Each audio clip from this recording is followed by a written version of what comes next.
Y hoy tenemos por delante un reto algo grande. Queremos ver los capítulos 21, 22 y 23. Capítulos 21, 22 y 23. Así es que separen esta porción de las Escrituras, Éxodo capítulo número 21. Vamos a hacer una oración y después pasamos a la palabra del Señor. Señor, te damos gracias por este tiempo.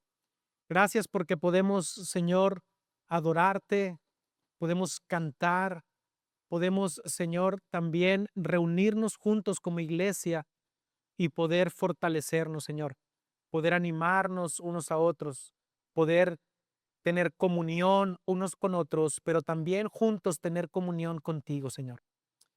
Te pedimos y te rogamos que también podamos recibir tu palabra y que tú abras nuestro entendimiento, Señor, pero también, sobre todo, que esto que vamos a ver, Señor, podamos aplicarlo en nuestras vidas y vivirlo, Señor, porque tu palabra tiene el poder de hacernos libres, de transformar nuestra mente, nuestro corazón y poder, Señor, servirte y agradarte.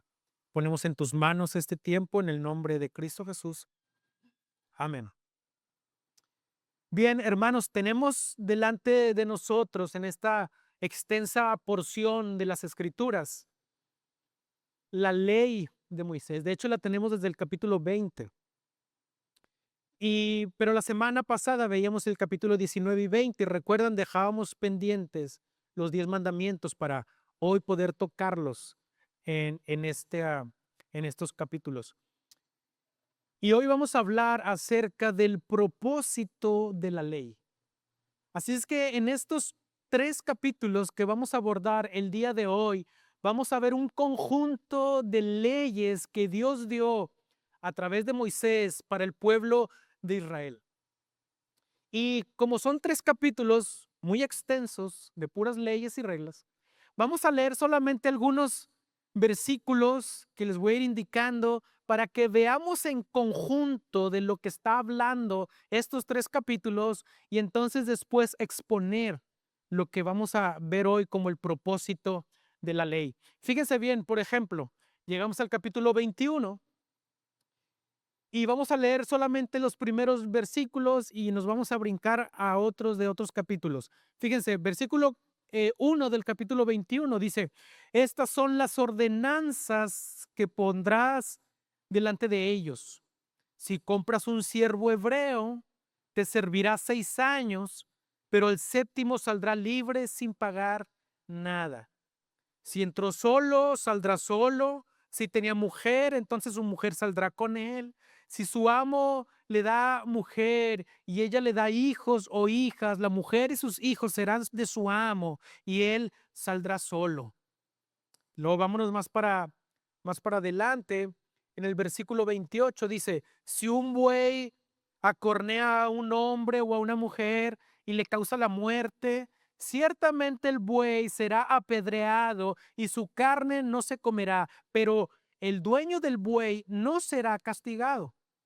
Sin embargo, si el buey tenía desde antes del hábito de acornear y su dueño había sido advertido, pero no lo había encerrado, y mata a un hombre o a una mujer, el buey será apedreado y su dueño también morirá. Qué tremendo, ¿verdad? Vamos a brincarnos al capítulo 22. Versículo 1 dice: si alguien roba un buey o una oveja y lo mata o vende, pagará 5 bueyes por el buey y 4 ovejas por la oveja. Nos brincamos al versículo 10 del capítulo 22. Dice: si alguien da a su vecino un asno, un buey, una oveja o cualquier otro animal para ser guardado y muere o sufre daño o es robado sin que nadie lo vea, los dos harán juramento delante del Señor de que no metieron la mano en la propiedad de su vecino, y el dueño lo aceptará y el otro no hará restitución. Versículo 18.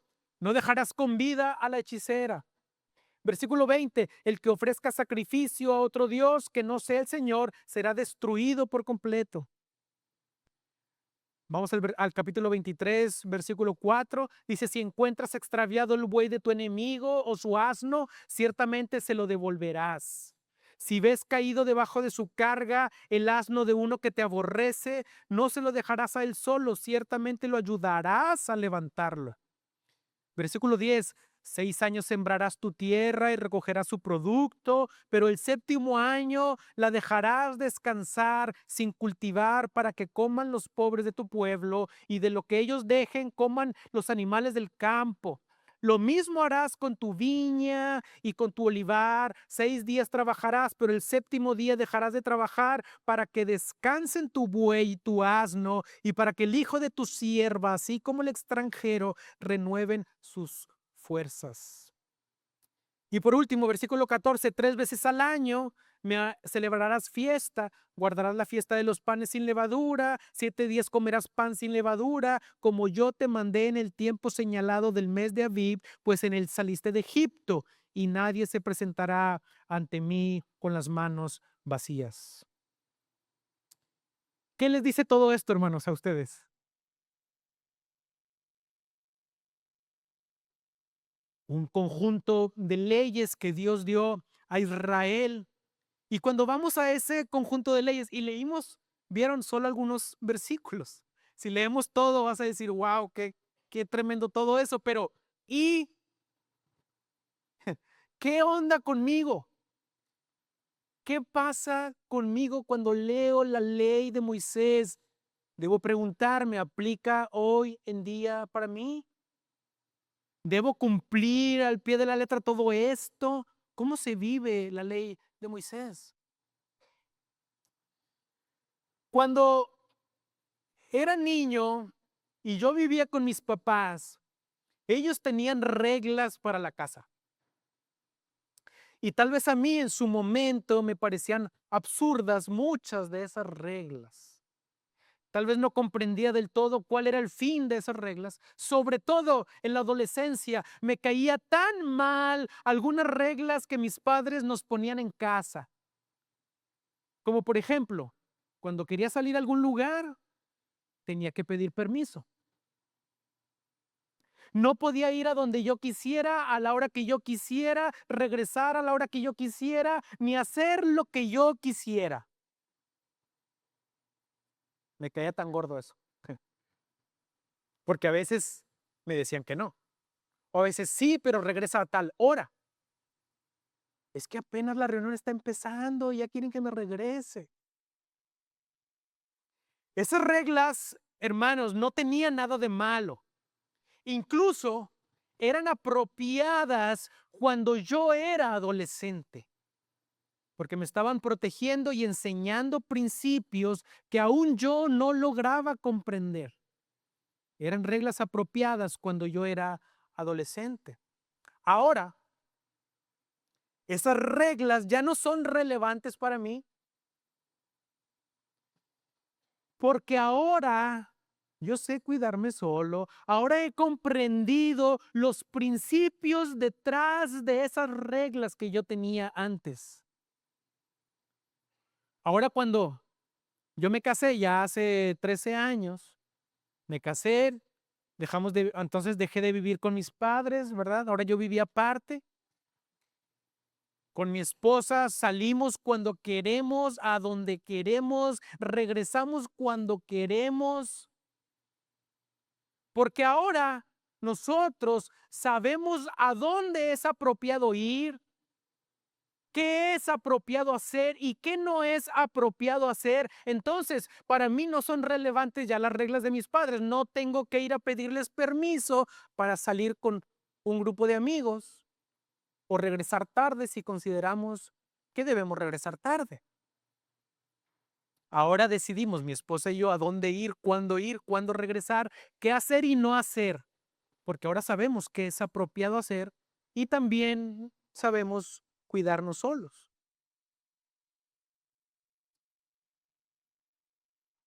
Así, hermanos, ahora vemos la ley de Moisés y podemos ver que ya no es necesaria la ley de Moisés, todo lo que leímos, porque ahora es el Espíritu Santo que interioriza la voluntad de Dios en nosotros. Lo que quiero que vayamos entendiendo es que la ley de Moisés fue dada porque fue un tiempo específico, en una época específica, para un pueblo específico, con una cultura específica, y porque ellos estaban en otro momento apenas comprendiendo. Así como yo todavía no comprendía en la adolescencia por qué tenía que hacer eso, ellos apenas estaban comprendiendo cuál era la voluntad de Dios, cómo obedecer a Dios, cómo amar a Dios y cómo amar al prójimo. Y por eso dieron leyes para cada circunstancia que ellos estaban viviendo en su día a día. Cómo debían amar a Dios, cómo debían amar al prójimo y cómo debían amarse. Ahora, cuando nosotros vamos a la ley de Moisés, no quiere decir que cuando vemos en el Éxodo o en Deuteronomio o en Levítico, no quiere decir que eso no sirve para nada. De hecho, hermanos, ver estas páginas del Éxodo y toda esta leyes, conjunto de leyes, vemos que tienen un propósito y pueden ser de mucha ayuda a nuestras vidas. Por lo que quiero, hermanos, que veamos el propósito de la ley de Moisés en nuestros días. Para nosotros, ¿cuál es el propósito de ir a estas páginas de las Escrituras y poder encontrar bendición para nosotros hoy? Así que hoy vamos a ver el propósito de la ley de Moisés y vamos a ver tres encabezados. Mostrar la voluntad de Dios, mostrar nuestra pecaminosidad y mostrar nuestra necesidad de un Salvador. El propósito de la ley de Moisés es mostrar la voluntad de Dios, mostrar nuestra pecaminosidad y mostrar nuestra necesidad del Salvador. Yo quiero predicarte esto. Apúntalo si puedes apuntarla. Mira la ley para que puedas ver a Cristo. Mira la ley para que puedas ver a Cristo. Por lo tanto, vamos a nuestro primer encabezado. La ley de Dios tiene el propósito de mostrar la voluntad de Dios. Encabezado número 1, mostrar la voluntad de Dios. Lo que tenemos en estos capítulos, hermanos, les he estado diciendo, son leyes y más leyes. Cuando leemos todo este conjunto de leyes, nos damos cuenta que gran parte de ellas, como pudimos ver así, abuelo de pájaro, pudimos ver que son leyes asociadas a pleitos sobre vacas, toros, ganados, agronomía. Otra parte tiene que ver con la esclavitud. Otra parte sobre celebraciones de fiestas judías.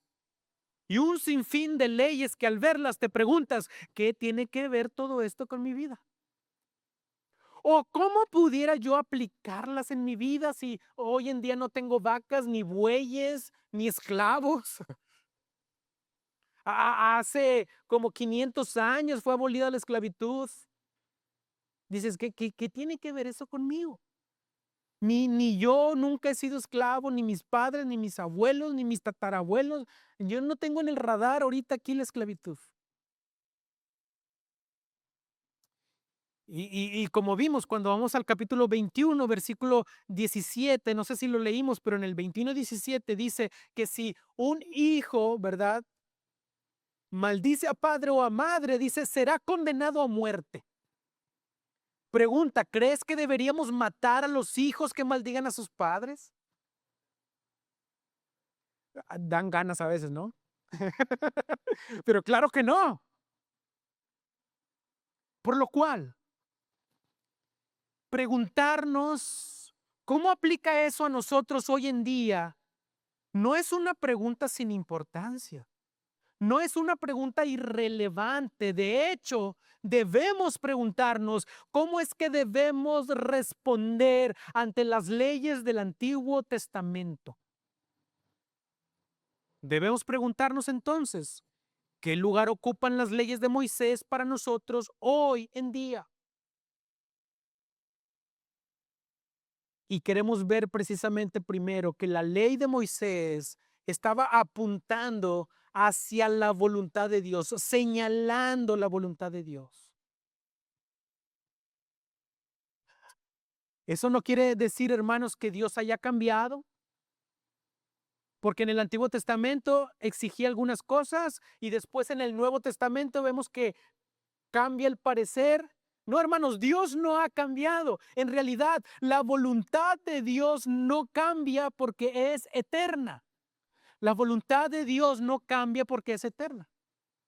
Lo que cambia es la manera en que Dios muestra su voluntad. Por lo que la ley de Moisés expresaba de cierta manera la voluntad de Dios en un momento determinado, a un pueblo determinado y en específico, y en un contexto específico. Lo que sí podemos ver en la ley de Moisés es cómo Dios expresa su voluntad eterna. La voluntad eterna de Dios, cómo está expresada ahí en la ley de Moisés. Y eso es aplicable a nosotros hoy en día. No es muy difícil ver cuál es la voluntad eterna de Dios, hermanos. Cuando vamos al Nuevo Testamento, vemos eso muy sencillo. Marcos, acompáñenme a Marcos capítulo 12, 28 al 31.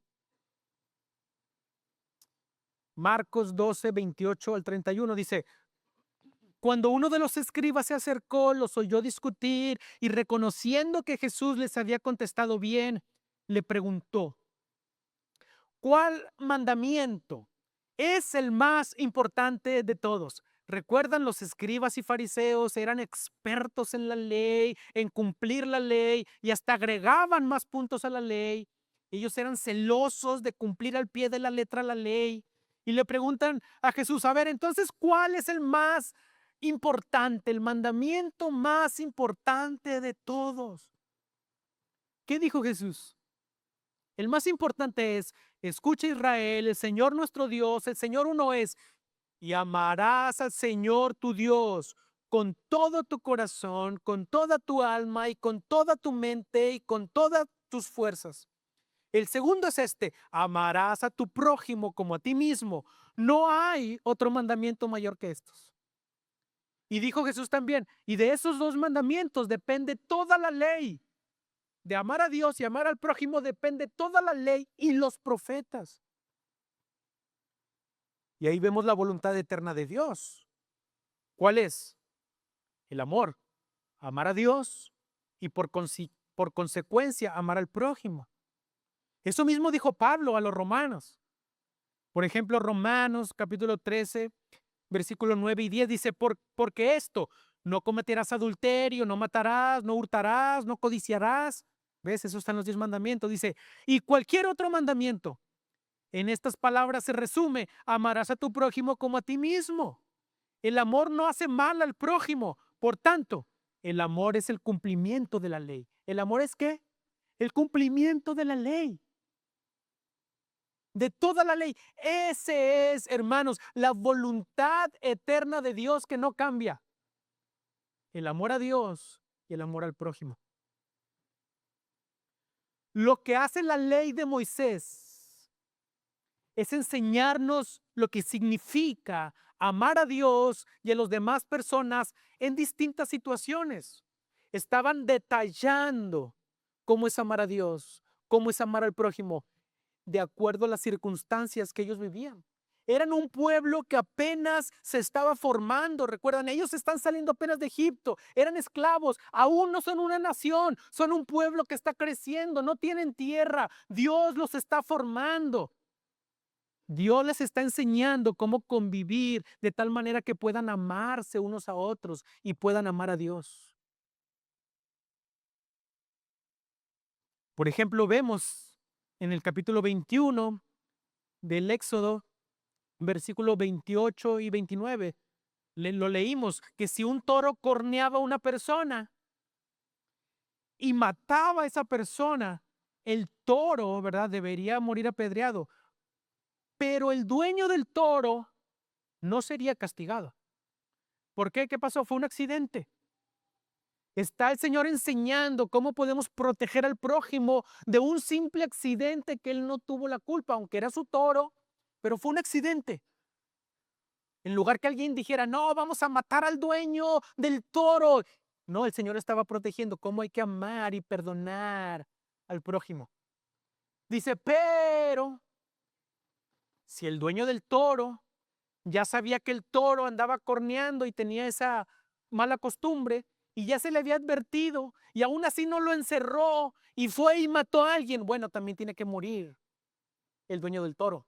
Ahí a quién se está protegiendo, a la otra persona, al prójimo del dueño del toro, para que el dueño del toro y todos los que tienen toros, ellos pudieran decir, como yo amo a mi prójimo, tengo que cuidar si tengo un toro rebelde, tengo que encerrarlo para que no mate a alguien, porque si no a mí también me matan. Entonces el Señor está dando directrices de cómo proteger al prójimo, de cómo amar al prójimo y cómo ver por ellos. Pero ellos todavía no lo entienden específicamente bien. Son un pueblo que apenas se está formando, apenas Dios está comenzando a ser líder de este pueblo. Recuerdan, Israel se va a convertir en una teocracia, gobernados completamente por Dios.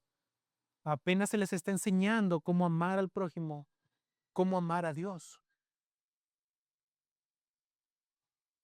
Así que aquí hay algo, ¿verdad? Que tal vez para nosotros sea irrelevante, cómo cuidar un toro. No, creo que la mayoría o tal vez nadie de los que estamos aquí tenemos bueyes, toros, vacas. Algunos a lo mejor tienen, no sé, pero creo que no estamos en ese contexto. Así que eso es irrelevante para nosotros, ¿no? Pero no es irrelevante la voluntad eterna de Dios de amar al prójimo. Entonces, a la luz del Nuevo Testamento y lo que vimos respecto al amor al prójimo, vemos una ley universal que nos enseña la voluntad de Dios de amar a las personas y amarlo a Él. Por eso la ley de Moisés estaba definiendo en ese tiempo cómo se debía amar al prójimo. En ese tiempo, en esa cultura, con ese pueblo, etcétera. ¿Cómo se debía amar al prójimo? ¿Y cómo se debía amar a Dios? De manera que cuando vemos estas leyes, al menos podemos ver esos principios que nos ayudan a vivir como hijos de Dios, conociendo la voluntad de Dios, la voluntad eterna que no cambia. De hecho, cuando vamos al Nuevo Testamento, vemos que Pablo dice a los corintios, incluso pueden acabar las profecías, pueden acabar las lenguas, pueden acabar los dones, pero el amor permanece para siempre. ¿Por qué? Porque en el cielo, hermanos, lo único que va a permanecer es el amor. La fe, la esperanza y el amor. Y el más grande de ellos, el amor. Allá en el cielo no vamos a andar evangelizando porque ya todos van a ser creyentes, pero va a seguir el amor entre el prójimo. Va a haber una perfecta unidad entre todos los redimidos que estemos en el cielo y un amor perfecto también a Dios. ¿Ves? ¿Cuál es la voluntad eterna de Dios? El amor. Y eso es lo que nos está apuntando todo este bagaje de leyes en el Antiguo Testamento. Y eso nos lleva a nuestro siguiente encabezado, muy importante. El propósito de la ley de Dios es mostrar nuestra pecaminosidad. Mostrar nuestra pecaminosidad. Es importante ir a la ley de Moisés, sí, para ver nuestra pecaminosidad. Es importante ir a los 10 mandamientos, sí, para ver nuestra pecaminosidad. Y no te creas un angelito.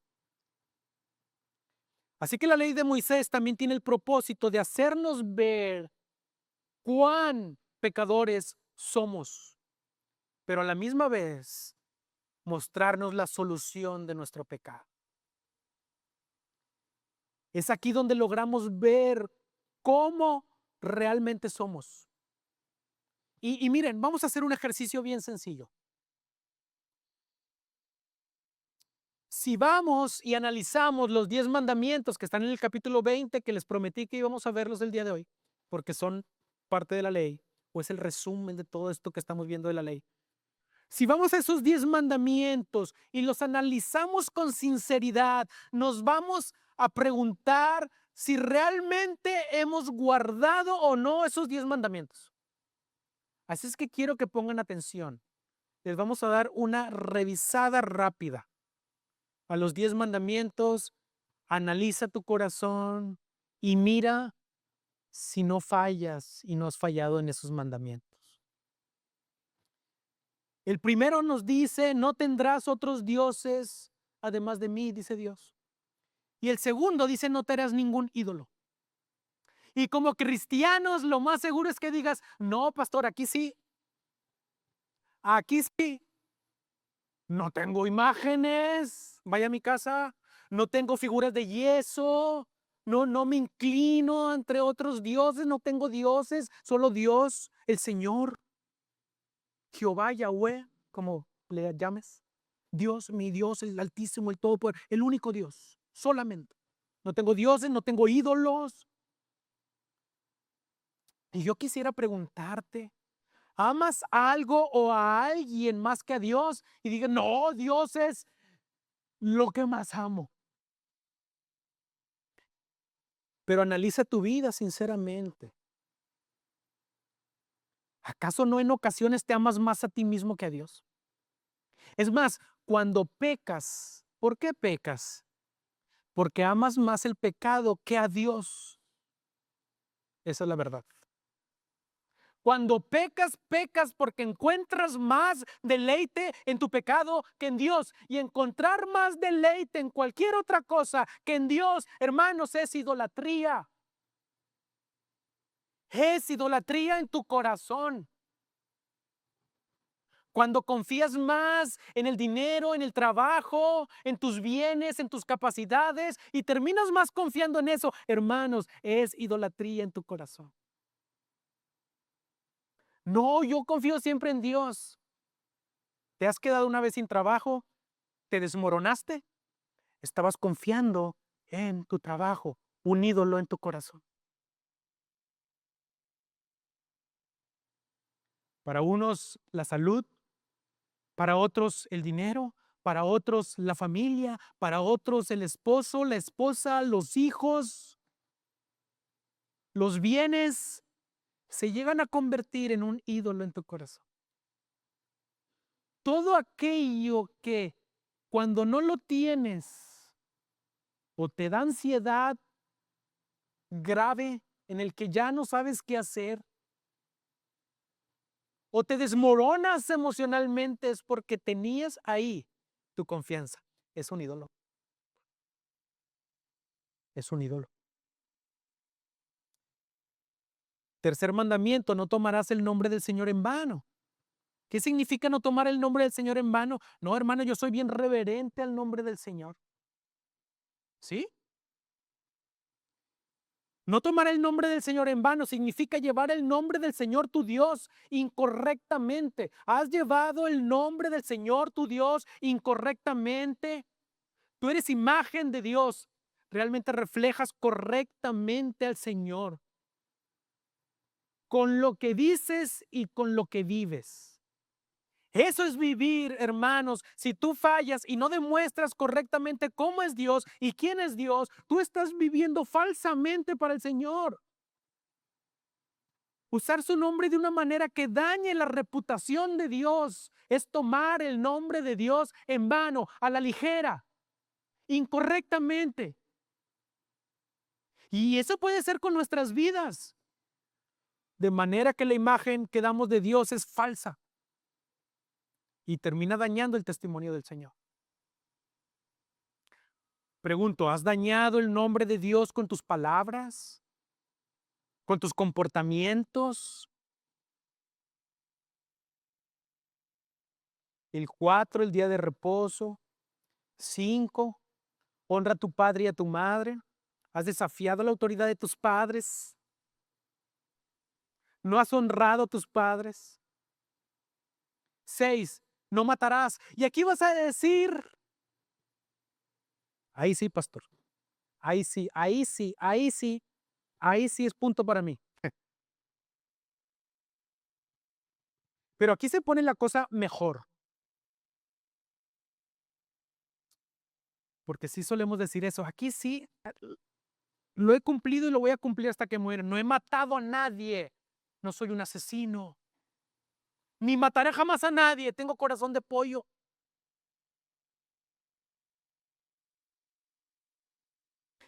¿Recuerdas el Sermón del Monte? Jesús dijo que si te has enojado con tu hermano, eres un asesino en tu corazón. Que si le has dicho tonto, estúpido a tu hermano, eres un asesino. Eres un asesino. Porque, hermanos, no se trata solo de reglas externas, como lo hacían los fariseos. Ellos eran externos. Querían algo que decir, mira, ya cumplí, checklist a esto, checklist al otro, y ya cumplí con esto, y ya cumplí con el otro. Porque ellos querían cumplir reglas externas que los hicieran sentir bien. Pero no se trataba de eso, se trata de una actitud del corazón. Así que pregunto, ¿has tenido pensamientos ofensivos hacia alguien? Asesino. ¿Has deseado que a alguien le vaya mal? Asesino. ¿O has insultado a alguien? Asesino. 7. No cometerás adulterio. Y otra vez, tal vez digas, aquí sí que no he fallado, tal vez. Bueno, nuevamente, ¿recuerdas el Sermón del Monte? ¿Recuerdas el Sermón del Monte y lo que dijo Jesús? Jesús dijo que cualquiera que vea a una mujer, vea, ni siquiera toque, vea. A una mujer que vea, ni siquiera que hable, que vea. Cualquiera que vea a una mujer y la codicie, ya adulteró con ella en el corazón. ¿Ves cuál es el problema? La actitud de nuestro corazón, no reglas externas, solamente la actitud de nuestros corazones. La pregunta es, ¿has tenido pensamientos de lujuria? ¿Has mirado a alguien que no sea tu esposa o esposo y tenido pensamientos impuros? Solo pensamientos. Solo pensamientos. Adúlteros. No robarás. 8, 9. No darás falso testimonio. ¿Has mentido? No darás falso testimonio contra tu prójimo, contra tu hermano. ¿Has mentido? ¿O has hablado de alguien sin estar seguro si lo que estás diciendo es completamente verdadero de él? A veces por chisme, pues no sé, pero dicen. Yo no digo yo, pero dicen y escuché. Ya estás propagando falso testimonio porque no estás seguro.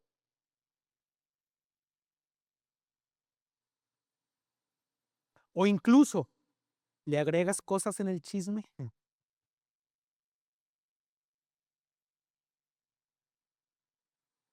Eres un calumniador.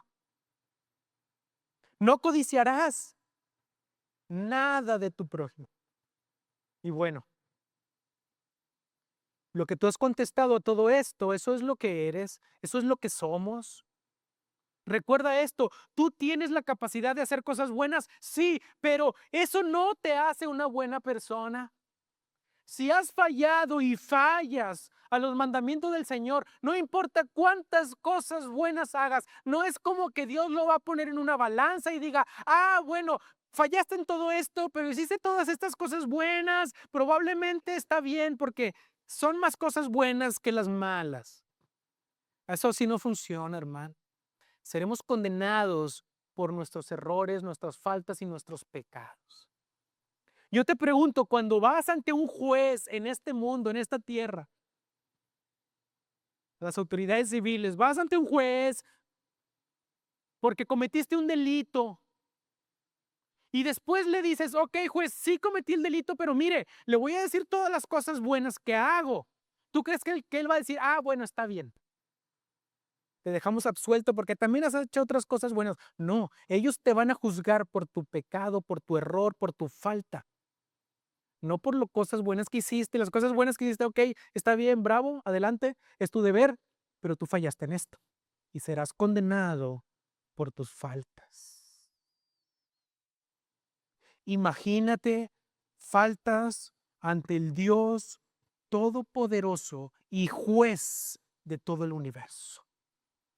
Él no es un juez corrupto. Él no es un juez que también falla y también comete errores. Él es un juez santo, justo, bueno y el juez de todo el universo. Así que no eres alguien que ocasionalmente quebranta la ley de Dios. La verdad es que no hemos guardado los 10 mandamientos, rechazamos a Dios con nuestras actitudes, somos rebeldes, ladrones, homicidas, adúlteros, mentirosos, codiciosos, envidiosos. Y si eres honesto, debes admitir tus faltas. Si no admites tus faltas, no conocerás el perdón. Negar el pecado solo te hace un hipócrita. Pero, pero no todo está perdido. No todo está perdido. La ley nos muestra cuán pecaminosos somos para que podamos reconocer nuestra necesidad del Salvador. La ley nos muestra cuán pecaminosos somos para que podamos reconocer nuestra necesidad de salvación, nuestra necesidad de Jesús, nuestra necesidad de Cristo. Así que eso nos lleva a nuestro tercer y último encabezado. La ley tiene el propósito de mostrar nuestra necesidad del Salvador. Nuestra necesidad del Salvador.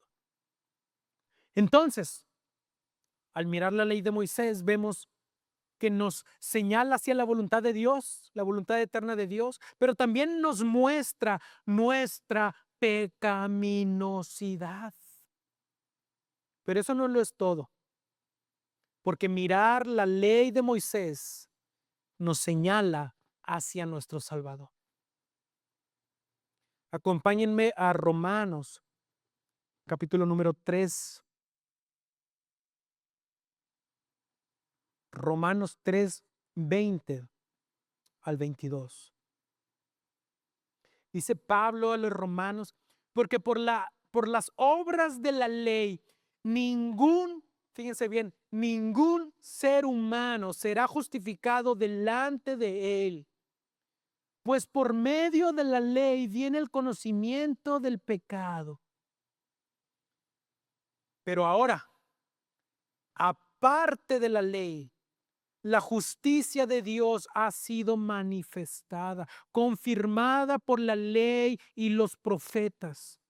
Esta justicia de Dios por medio de la fe en Jesucristo es para todos los que creen, porque no hay distinción.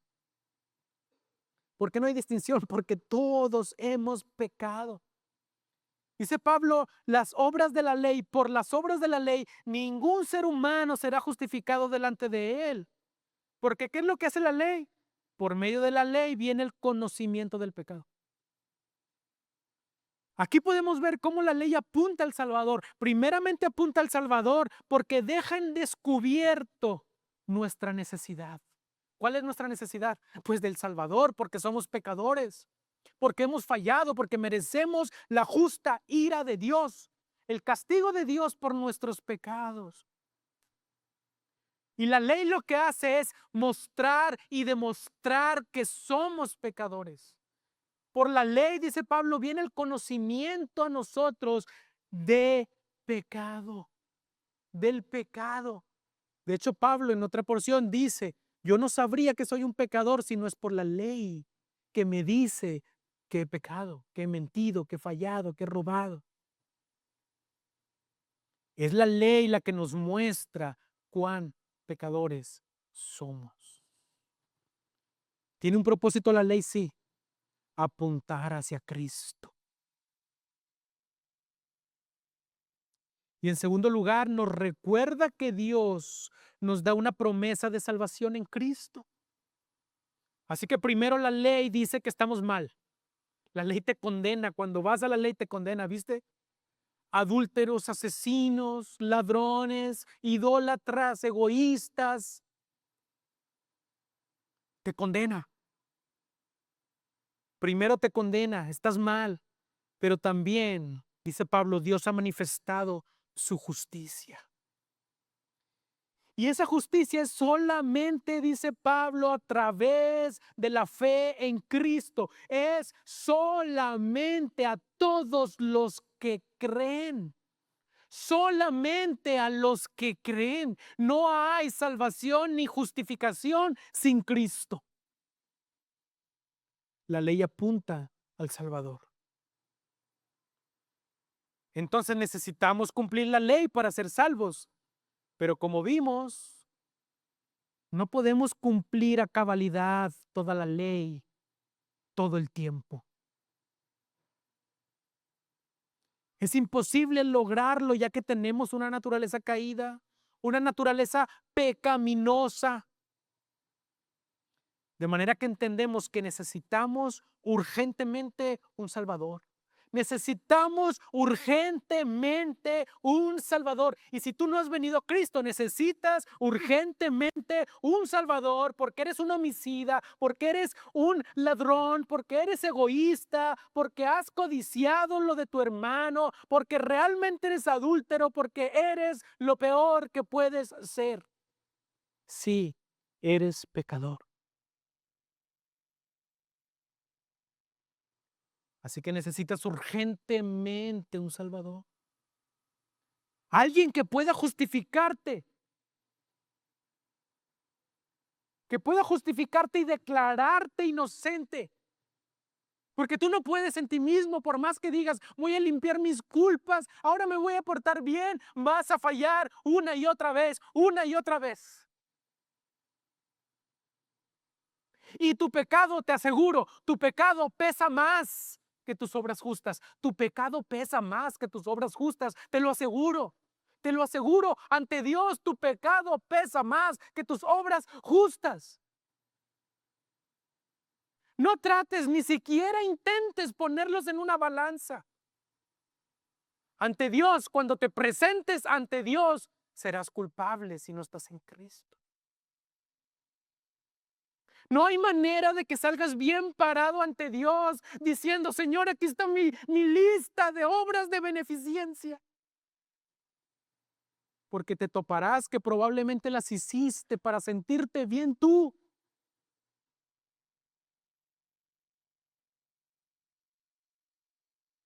Si no estás en Cristo, no hay obras justas. Procede de nuestros corazones pecaminosos.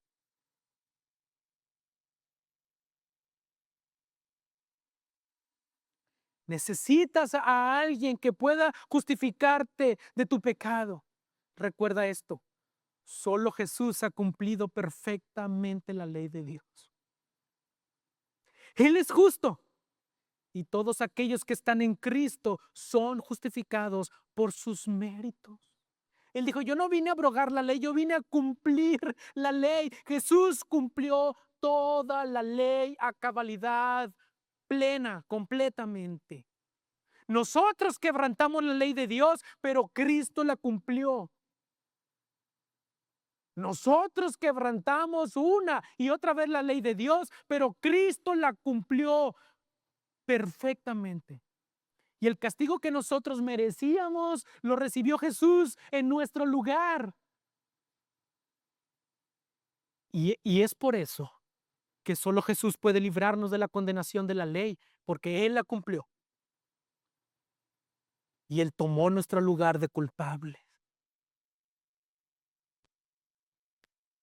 Solo Jesús puede darnos salvación porque Jesús cumplió la ley. Jesús cumplió toda la ley en nuestro lugar. Y déjame decirte que esa es la mejor noticia que tú puedes recibir.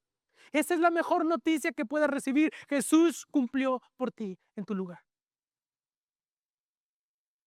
Así que solo Jesús puede darte salvación porque Jesús cumplió la ley. Jesús cumplió toda la ley en nuestro lugar. Es la mejor noticia. Tal vez tú ya estás en Cristo. Tal vez ya eres creyente, ¿verdad? Y te encuentras esforzándote por ser mejor padre, madre, hijo, hermanos, empleados, jefes, pero a veces te encuentras que fallas, ¿cierto? Tal vez a veces te has sentido abrumado por cometer errores, faltas, pecado, te has sentido derrotado, seas cristiano o no seas cristiano. Puedes sentirte incluso que ya no puedes más. Por más que te esfuerces de ser mejor, de repente fallas. Cuando vamos a la ley de Dios y analizamos nuestra vida, definitivamente te encuentras culpable. Y bueno, solamente tienes que admitirlo. Solo tienes que admitirlo. Pero después, ve al Evangelio. Pero después corre a Cristo. Mira la ley, pero solamente para que puedas mirar tu necesidad de Jesús. Ve a la ley para que puedas ver tu necesidad de Jesús. Dice 1 Corintios 1:30 y 31. Pero por obra suya están ustedes en Cristo Jesús, el cual se hizo para nosotros sabiduría de Dios y justificación, santificación y redención, para que tal como está escrito, el que se gloría, que se gloríe en el Señor. Hermanos, si has fallado, admítelo y corre a Cristo. Él es tu justificación, tu santificación y tu redención. No te puedes gloriar en ti, que tú puedes ser bueno, porque no lo eres, aunque creas que lo eres, no lo eres. Por eso dice el que se gloría en el Señor. Él es nuestra justificación, Él es nuestra santificación, Él es nuestra redención. Cuando llegues a fallar, cuando quebrantes la ley de Dios, recuerda que Jesús cumplió la ley por ti. Mira la ley para que puedas ver a Cristo. Mira la ley para que puedas ver cuán gran pecador eres, pero mira a Cristo para que veas qué gran Salvador es Él.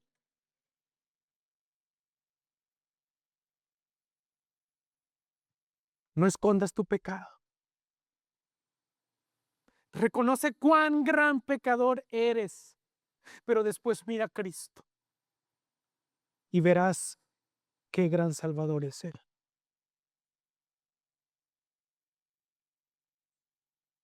Solamente Él puede justificar tu pecado.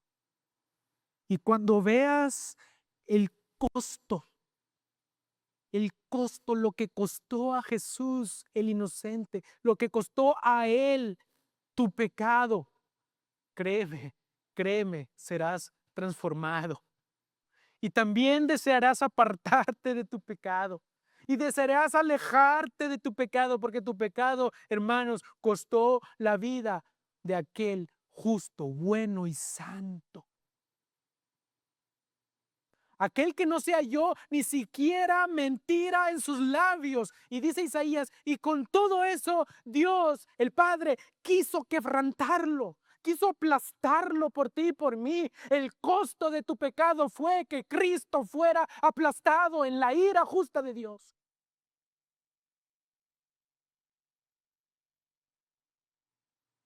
Solamente en Él puedes ser justificado de tu pecado, porque solo Él cumplió la ley. Vamos a ponernos en pie, hermanos, en esta tarde.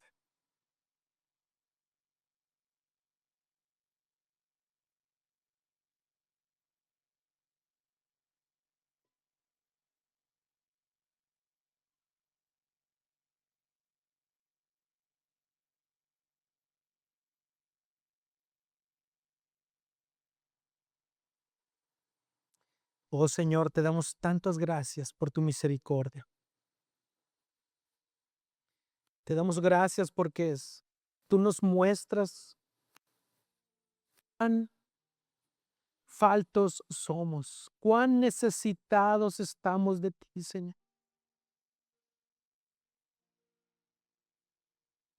Señor, tú nos muestras cuán necesitados estamos de ti.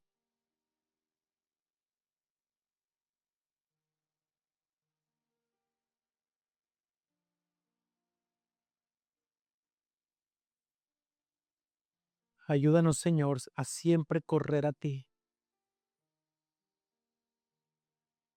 que podamos ir a ti una y otra vez, porque en ti, Señor, tenemos el perdón de nuestros pecados.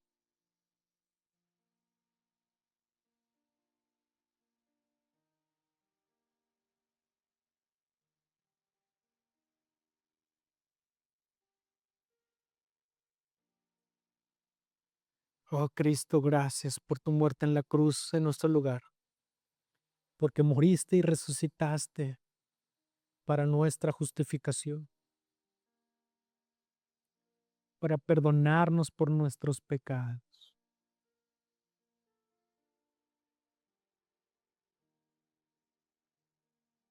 Tu ley es buena, Señor, y nosotros la hemos quebrantado. Tu ley es justa, pero nosotros no, Señor.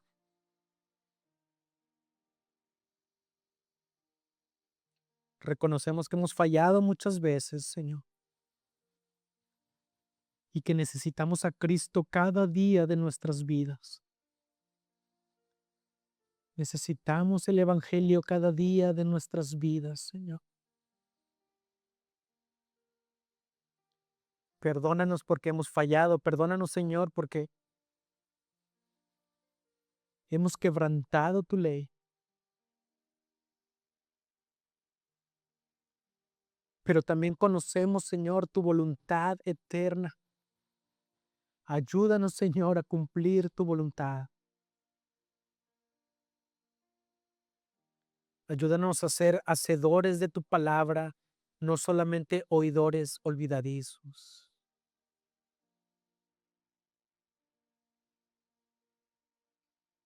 Oh Cristo, gracias por tu sacrificio en la cruz. Gracias por pagar por nuestros pecados, por llevar nuestra culpa, por recibir el castigo que nos correspondía a nosotros, porque nosotros no podíamos pagar por eso. Era imposible, no nos alcanzaba, Señor, no nos alcanza, Cristo, pero tú siendo justo, bueno y santo, siendo Dios mismo, tú pagaste en nuestro lugar, saldaste nuestra deuda y ahora somos justificados ante el Padre por tu obra de redención. Tanto te rogamos por aquellos que aún no vienen a Cristo, ponen su fe en Cristo para ser salvos y ser justificados de sus pecados. Señor, te rogamos en el poder de tu Espíritu Santo que ellos puedan ver cuán necesitados están del Salvador, para que puedan venir a Cristo y ser salvos por Él. Padre, que tu Espíritu Santo redarguya aún los corazones más duros, para que tu ley, Señor, esté inscrita en sus corazones